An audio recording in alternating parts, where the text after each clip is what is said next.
Good morning and welcome to Insight Live, an IT Experts Take. My name is Mike Moore, Practice Development Manager here at Insight. And today we're going to be talking about a concept that's been around for a few years, has been getting a little more attention in recent times, especially in the cybersecurity space, and that is zero trust. So to join and help me unpack this today, we have two industry subject matter experts. We have Mr. Jeremy Nelson, Director of our Networking and Consulting Security Services here at Insight, and Rob Parsons, Portfolio and Practice Director of Network and Security within our Solutions Go-to-Market. So gentlemen, good morning. Welcome. How are you doing today?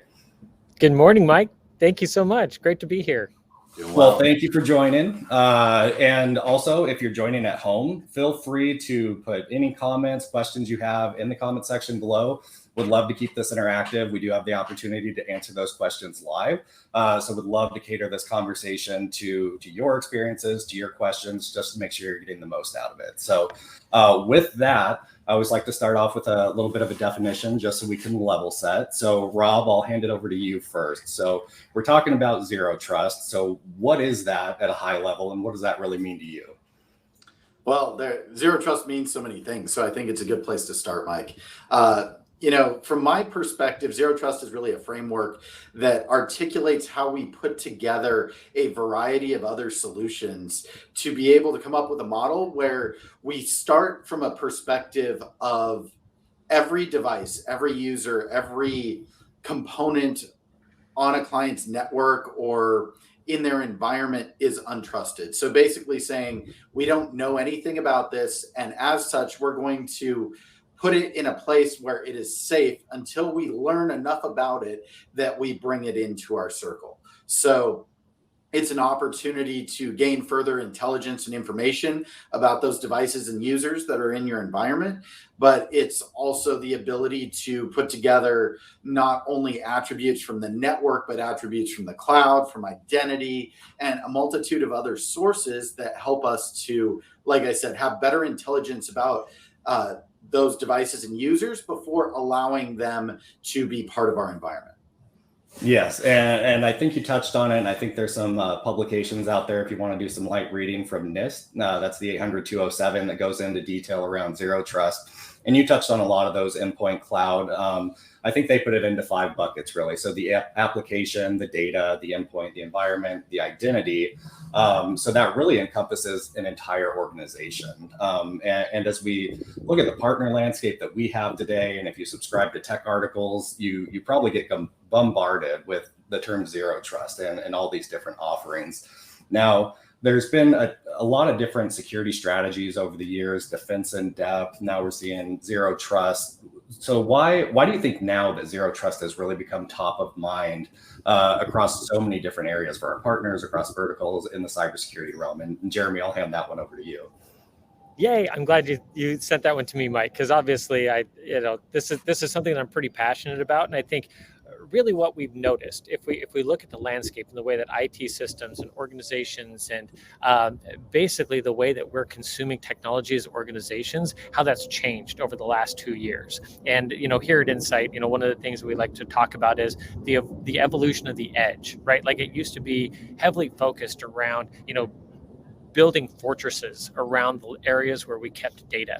And now, as we've seen, most, if not all organizations are embracing some form of remote work, right? I think we're all forced to 2 years ago at the onset of the pandemic, but now we've found that we can actually be very, very functional in this state. But at what point, we can't necessarily sacrifice the security of protecting those essential business assets. And so, I think one of the reasons why we're seeing zero trust as a very, very hot topic right now is that we are having to embrace the new normal, where we are seeing users, applications, data. It's now spreading out, whether it's in cloud infrastructures, on-prem infrastructures, inside the office or remote, anywhere in the world. We need to continue to be able to provide the critical, essential employees access to those systems, but we need to make sure that, again, coming back to Rob's point earlier, is that we're taking all the context into account and making sure that we are really providing that zero trust. It's, the initial behavior is to deny access, and then based off of the various conditions that we can not just receive, but validate, and then grant access on an exception by exception basis. Yeah, and I think, Jeremy, you made a great point there, is really that zero trust is about being secure by default, as opposed to just securing those really valuable assets in an organization. So I think that that's really where the inflection point has happened. And zero trust isn't anything new. You and I have talked about this, a number of times in our adventures with clients and such, that, zero trust is not something that's new to market. It's new to standards. It's new to some of the marketing terminology that's out there, but the concept of securing the edge versus securing the valuable asset has always been something that's existed in the market. And from a perspective of security professionals and the approach that they take to securing their environments, often the answer is you need to secure both, not just one or the other, right? Yeah. Yeah. And it's funny, if I, just to kind of tag off of that, Rob, is, a lot of the ventures that we've been on guiding different organizations down this journey, it's especially when you think about how it's evolved and morphed over those years. I remember talking about going back into the early 2000s around using the term zero trust, but it was really very structured around implementing firewalls in very strategic parts of the network and using very traditional point and presence information, right? Like IP addressing, subnet masking, VLANs to create the segmentation in the network.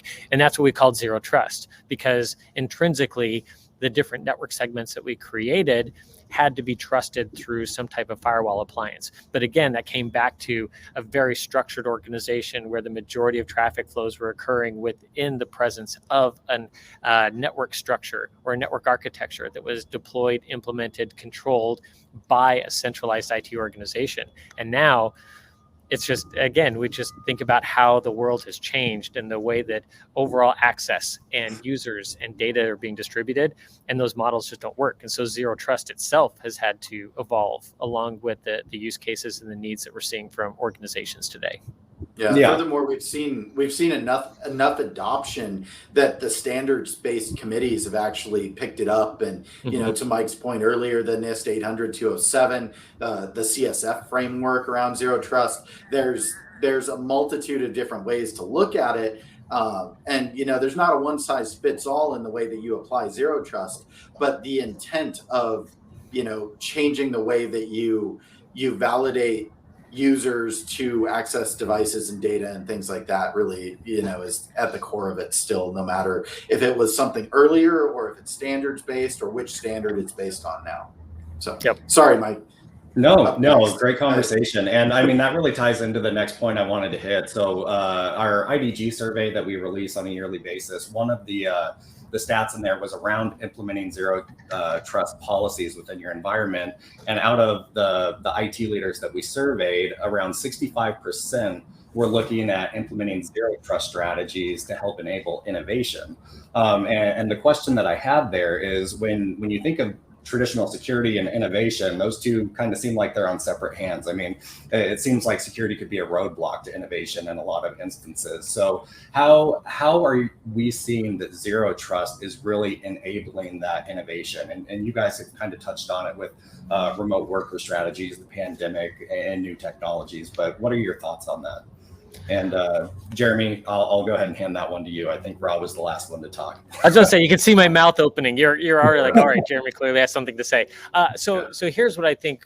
When we think about some of the IT advancements that have occurred over the past, we'll just say 10 years that have really accelerated innovation. So it's hard to deny, especially when we look at some of the most disruptive organizations that have come in and unseated very long-standing business models and organizations. The cloud has really been at the center of all of that. The ability for very relatively small organizations to be able to have the power of these world-class data centers, compute platforms, databases, storage, all these things right at their fingertips with a quick swipe of a credit card, right? So when we think about that, with the power and the agility that brings to organizations to really accelerate innovation, it's undeniable. I mean, there's just so much data out there that just points back to that is a key inflection point as far as allowing organizations to disrupt large-scale enterprises and existing verticals. And so I think when we talk about zero trust and all those different things that Rob highlighted earlier, when we think about what are the different components that make up a zero trust infrastructure or framework, being able to apply that same best practice to to that cloud environment, to allow your organization to be able to lean in, to be able to leverage these emerging IT platforms and toolkits that are really driving that innovation, that an acceleration of innovation in the marketplace, but to make sure that we're doing it in a way where we're not sacrificing security, right? Where we're not putting those key assets, those digital assets out there available, because that's one of the downsides of the cloud, right? Is that it is globally accessible.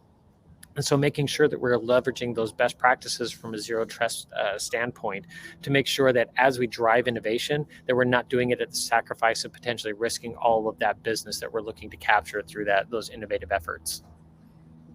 Yeah, so I think what I would add there, and Jeremy framed it up really well, but I would add that really there's a lot to do with confidence when it comes to innovation, and having the confidence to be able to innovate, knowing that your environment is going to maintain its security, that you're not putting valuable assets at risk, that you're not putting people, their data, their private information at risk as you go through the process of innovating, where oftentimes focus is applied to the innovation, not to the infrastructure, not to the process.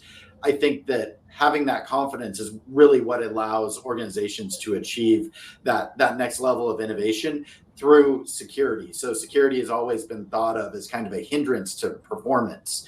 Well, now we're entering a stage of the world where you put security first. You prevent a breach first before you worry about the innovation. So by having those boxes really checked from an organizational perspective before you get started allows those who are innovating to really focus on what they're doing and be more effective in their actual businesses, as opposed to worrying about the technology and the security of it. Yeah. And one other thing that I'd add on there, Rob, I know I kind of leaned in pretty heavy with the cloud aspects of that, but I'd also be pretty remiss if I didn't call out the Internet of Things, right? So data. When we think about obviously having access to compute platforms at scale, at global scale, I think that's one thing that obviously is a key innovation point. But when we think about what does all that compute power need to do? It needs to process data. It needs to look inside of data and find key attributes or inflection points or things that we can actually make good business decisions off of. And when we think about the ways that we're actually collecting data, aggregating data from a variety of different locations, sensors that are deployed throughout an organization. So if we look at a variety of the different breaches that have occurred over the past few years, a lot of those are tied directly back to different IoT sensors or platforms or different types of traditionally unmonitored, unmanaged devices that are now being deployed across infrastructures across the board. It really just kind of expands the overall attack footprint for an organization. While the data that you're aggregating and that you can use to innovate and drive your business forward is essential, at the same time, it's also increasing, almost exponentially the overall attack footprint that you have within your environment. And so making sure that, again, as Rob highlighted before, that we understand what that device is, what its actual use case is, what it needs access to from an overall data classification standpoint, and really making sure that we're, because identity, when we talk about identity, it usually tends to come back to people and the way that we identify people within an organization, but the identity of that device is just as critical. Yeah, definitely. And, we released a poll for this particular Insight Live around have you implemented zero trust policies within your organization? And we actually had 37% of our respondents say that they had. And there was around 28% that said they just weren't sure. I mean, if we add those up, that's some bad math, but that gets up to around that 65% for the larger subset, maybe potentially if we take some of those. But I'm just thinking for those who have gone down the path, some who are looking to go down that path, what are some good places to start for them? And maybe you have a real world example you want to share at how companies are approaching zero trust and how that looks in their organization. But what are your thoughts? And I'll flip a coin for whoever gets to speak first. I'll jump in on that one. So there's a number of good places to start when it comes to zero trust. I think that there's not necessarily a wrong place to start.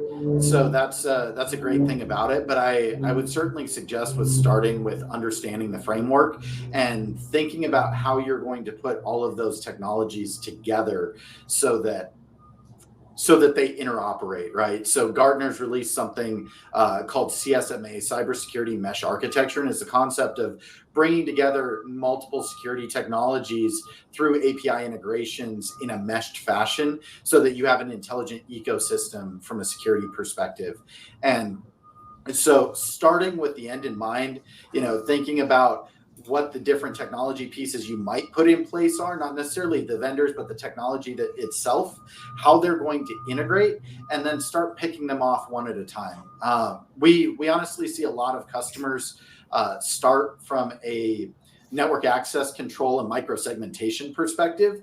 So thinking about the data, the users that are on their infrastructure, the devices that are there, and then really creating a matrix of who needs access to what to be able to create that micro segmented architecture. And that really starts to shrink that risk footprint, because you're not only having north-south traffic that you're worried about, but you're also managing east-west as well. So great place to start there, and it gives you a lot of intelligence into your environment as to what's there. So those technologies, when you start implementing NAC, you start implementing microsegmentation, you start to learn where the bodies are buried, for lack of a better term, within an organization, and that will help to make better security decisions as you further your rollout of Zero Trust. Yeah, and let me tag on to that, because there was a question that just came in from one of the attendees today.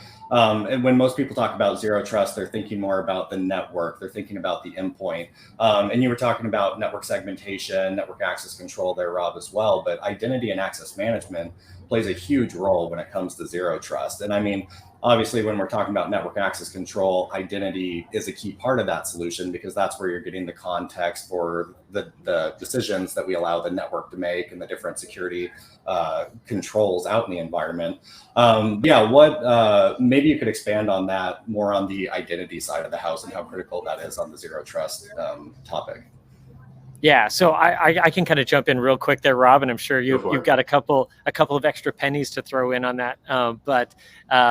So identity obviously is critical. So I think one of the things that Rob highlighted is, how do we identify the different endpoints and devices that are connected to these various environments? I mean, it's amazing the conversations that we have with leaders when we deploy some of these tools to actually collect and identify the different endpoints that they never knew were actually connected to their environment. But then the next step is looking at the overall taxonomy that they have around their identity services, whether that's Active Directory, whether that's a variety of different tools and platforms that they use, but really coming through and making sure that they're really managing, maintaining, and understand how they're categorizing different users, and more importantly, how are they onboarding and offboarding. I think that's one of the biggest things that we identify, is that lots of organizations, it's a little bit loosey-goosey as far as the way that they onboard and offboard users as they come in and out of the organization, or even just from an organizational change management standpoint, as different people transition into different roles. And, obviously coming back to that innovation conversation, people are usually at the heart of that innovation. And sometimes that requires them to change roles, that require them to have different access to different data different classified data. And so really coming back to understanding how are you collecting, managing, and what's the taxonomy around managing the overall user, because I think user accounts, because that's really like the foundation. When we think of identity, the overall quality and continuity of those user accounts is extremely important. And then more importantly, how do you expose that? Because then it becomes a matter of, okay, identity no longer is just used for logging into your computer like it used to be. Now we're tapping into that identity from a variety of different sources to be able to provide access to different applications. Again, coming back to Mike, your point around apps, right? And how do we how do we securely front end our applications with a single identity source, so we really can leverage all that contextual data that we have within these rich user identity sources to be able to make some of those wise decisions on who, when, and from where people should have access to data. So, Jeremy, if I could jump in for a second, I'll hand it right back to you. But we've talked a lot about identity, and I think most people, when they hear identity, they jump to username and password, and maybe Active Directory or something else. But there are a couple topics that I know are really close to you here. One being PKI, and how do you manage a certificate infrastructure to be able to get a higher certainty around identity, oftentimes than a username and password. But also a new trend is really around passwordless authentication. So What are your thoughts there, and how that plays into identity towards zero trust? Oh my gosh. Yeah, you definitely hit a sweet spot with me. So PKI, I've been using that for a variety of different identifications, for years, right? One of the first areas where, at least in my own personal experience, where we really tried to gravitate away from traditional, we'll call them like password-based authentication into PKI, was just traditional VPN, like even just site-to-site VPNs for organizations, really looking to get away from those pre-shared keys, which were, I wouldn't say relatively easy, but they were an exposure point where it would be easy. It would be a way for somebody to be able to compromise a relatively simple string of letters or characters to enter in and be able to get access to an environment, and really kind of transitioning to that where it is like that hardened identity, where it is PKI, where it was based off of a key infrastructure. And so, yeah, when we think about, we've talked, the individual user, but we've also talked about endpoints. And one of the best ways to identify an endpoint, whether it's headless, or even if we're talking about leveraging a combination identity of a user and a device, that PKI, that certificate that's being assigned by that trusted certificate authority, extremely valuable, extremely secure. And then, but at the same time, all those things we talked about on how do we, the taxonomy, the governance, the way that we manage and secure the identity source for all of those users, we have to port that over to that exact same type of key infrastructure, to making sure that we've got the right CAs and sub CAs and everything else built out in a way and secured to make sure that the overall integrity of the certificates that are being signed by that provide that extra layer of security that we're looking for from an identity perspective. So obviously, and then we start gravitating into like MFA and other types of, unknown passwords, where you've got a single password that governs everything, and you've got like a password store that's generating random passwords and logging you into systems automatically. I mean, all of these things just continue to layer into this complex, identity landscape that I think, all create that foundational scaffolding for zero trust. Awesome. Yeah, I mean, great conversations around identity. I want to move a little bit over to adoption. So as organizations looking to move to zero trust, what are some misconceptions or potential missteps that we've seen talking to clients, or maybe that we've just seen in general around zero trust? And I know we've been talking a lot about the technology aspect of zero trust today. I mean, when it comes to security, there's a lot of people, process, as well as the tool. So in your guys' experience, what are some of those missteps? What are some of the things to look out for? Well, I would start, and I know everybody on this call has a ton of experience with network access control and microsegmentation and everything that goes into that. So I would start with a couple of the hangups there. One is, frankly, around identity, which we just talked about, and the rush to implement something without really creating that foundation of identity, as Jeremy put it. And I think that's absolutely critical. The other is really that everybody needs to be in the boat together as you decide to implement a zero trust strategy. So it's not just the security team issuing a policy or the networking team rolling out network access control. It is literally everyone in the IT organization working together to provide zero trust as an outcome. So you need patch management from the desktop support teams. You need policy from security. You need the identity teams from usually the Microsoft side of the house. Oftentimes PKI and certificate management. All of these things really need to work in concert. So creating the relationships between those organizations, oftentimes as a more soft connection, as opposed to something that's very direct about implementing a specific piece of technology.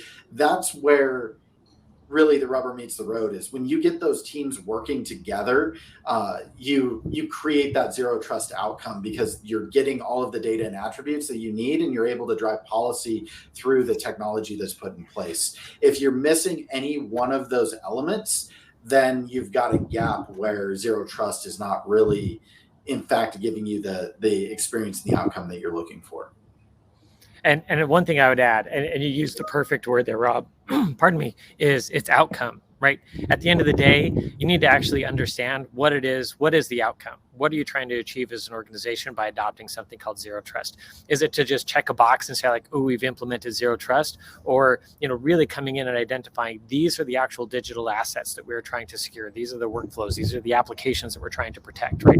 At the end of the day, you need to have the why in mind, right? Like you need to understand why you're doing something, because if you don't, you're going to go in, you'll implement controls, but at the end of the day, you've implemented a lot of controls that may add complexity to your environment, but you may not have actually secured what you thought you were trying to secure in the first place. So, well, and furthermore, not just a why, but I think a business plan. The clients where we've seen be very successful in deploying zero trust have had a business plan that started with something that they could measure, whether it's a risk to the business from a compliance perspective, whether it's an insurance cost or whatever it may be.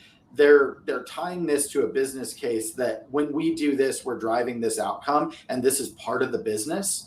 And those have been very successful. The organizations that have started to deploy zero trust just for the sake of deploying zero trust without that business driver, I've seen very limited in their success. Yep. Knowing what you want to secure and why. And the other thing that I would add on to that is you're never going to get zero trust with one application, with one platform. It really is a set of Lego blocks, right? You have to look at the individual needs. You have to look at your, what your user profile is. You have to look at what your endpoint profile is. You need to look at what the applications that you're trying to secure, the data sets, the data classifications, all those different types of things.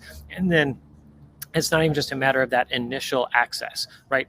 There's this need to monitor the overall behaviors. Once access has been granted, monitor those behaviors and making sure that once you've identified someone, once you've identified a user or a workflow based off of context, is that it behaves within that expected, within that context once access has been granted. So I think it really comes back to really embracing the concept that not one platform is going to be able to deliver zero trust for you out of the gate, that it's going to be a combination of a suite of different platforms that initially stitch together to actually create the framework. Yeah, so there's no one silver bullet for zero trust. Yeah, I mean, to cover the 5 pillars that we talked about, the data, the applications, the endpoint, the identity, the environment, I mean, you're not going to find one solution that's going to do it all. And on top of that, that's just the technology piece, right? I mean, zero trust is a journey for all of our clients. It's not a one and done. Hey, we implemented zero trust, let's get out of here. I mean, it's really a shift in the mindset. So, I mean, this is something you're going to have to continue work on. You're going to have to evolve. Cybersecurity doesn't slow down. The threats don't stop. They don't stop evolving. So we've got to evolve with that, right? So I think that's another big misconception out there is, hey, we're zero trust, but no, it's that process, right? So, all right. One thing we wanted to hit on here, it was a bullet in our invite for this, was about cybersecurity mesh architectures. And this is a relatively new term. I'm not sure if everyone's heard about it out there. In the IT world, it's CSMA because we like abbreviations and acronyms. So how does the cybersecurity mesh architecture really butt up against zero trust? And Rob, I'll hand that one off to you. Sure. So, I mean, CSMA and Zero Trust are pretty similar in the respect that they are integrated frameworks of multiple different technologies that are put together. The difference between legacy approaches and CSMA, if I were to define it simply, is that most legacy approaches, and this is most, but not all, leveraged more of a best of breed framework for selecting security technologies. So many organizations that we work with wind up having 30, 40, 50, 60, even over 100 different security technologies and unique vendors in that environment, which that can be very nauseating to manage in an ongoing operational type of model. So CSMA is about bringing the outcome, back to that word, outcome, of a security architecture and framework together with a simplified consumption model. So the ability to select not just best of breed individual players and individual technologies, but best of breed players from a platform perspective. So you want to bring the best of breed from an identity perspective. You want to bring the best of breed from an ad and microseg perspective.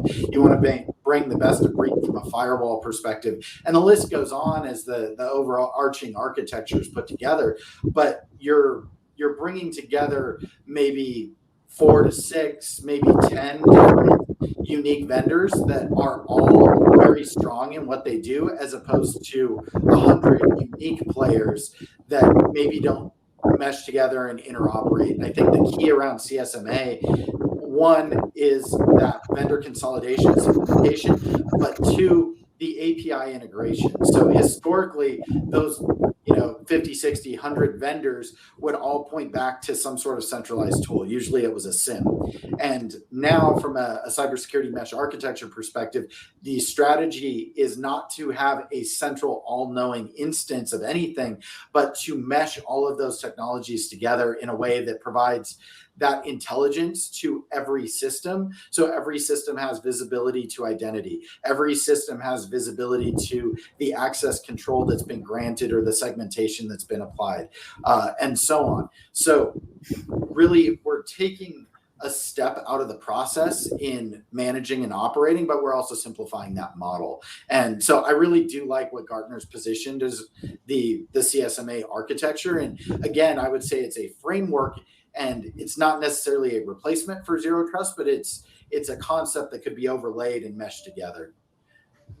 Yeah, the way that I typically look at that, Rob, is it's more the operational state of zero trust, right? Like, how do you get the visibility? How do you get that central management across disparate systems, right? And it really does come back to, thank goodness more and more platforms are exposing APIs, because as we really embrace DevOps, and obviously this starts to gravitate into that DevSecOps type of a space, is that we leverage those APIs to really bring a whole variety of different platforms together underneath one umbrella that allows us to get that visibility, identity, and remediation as needed in order to be able to be a coordinated zero trust platform.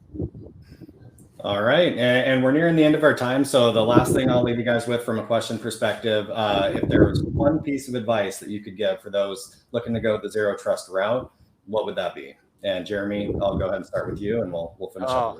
One thing, Mike. Oh my goodness, one thing. All right, so I'll lean in with this one. Is it really comes down to identifying that use case, identifying that business case. What is it you're really trying to accomplish, right? Rather than just saying, I want to lock down the environment, really sitting down with a variety of different business owners within your organization, identifying the different needs, applications, data classifications, like really understanding what is it you're trying to protect, who needs to have access to it, and then really like setting yourself on a journey rather than just going in, trying to check a box and purchasing a bunch of products that are going to help you, say we've got zero trust, like really understanding what does my business need out of this, defining that, and then starting to evaluate different platforms and solutions that can help you get there. Perfect. Rob? Well, I think Jeremy's got it nailed, but there's a number of other key items, and I think one I would throw out there is really adoption. And it's something that we've come in our experience to attack very aggressively, is the adoption. Once you do start rolling out zero trust, it's getting everybody on board and rowing together in the same direction. So like I talked about earlier, getting the desktop team engaged, getting the network team engaged, getting security working together, getting the Active Directory guys and the server guys all collaborating. And you're going to find that you have multiple work streams in any sort of zero trust deployment or, really adoption model. And being able to combine those and create the kind of cross-functional team that you need to actually consume zero trust is absolutely key. So probably a more complex topic than I'm doing it credit, but I think something that goes very hand in hand with Jeremy's comments around the business case and having the business plan to be able to drive the outcome that you're looking for. Yeah, perfect. So just to sum it up, there's a lot of hype around zero trust. We want to focus on the outcome, why we're really trying to do that. We want to cut through the noise. We know there's a lot of marketing stuff out there. It means a little bit of something different to everybody. It's a journey. It's not a destination. It's going to be continually evolving. So, I mean, this was great conversation, guys. Really appreciate your insight on all of this. So thank you for joining today. And for those joining live, if you want to learn more about Zero Trust, if you want to continue the conversation or find out more about what we do at Insight, head on over to solutions.insight.com to find out more. So thank you, everybody, and have a great day. Thanks everybody. All. Thanks, Mike.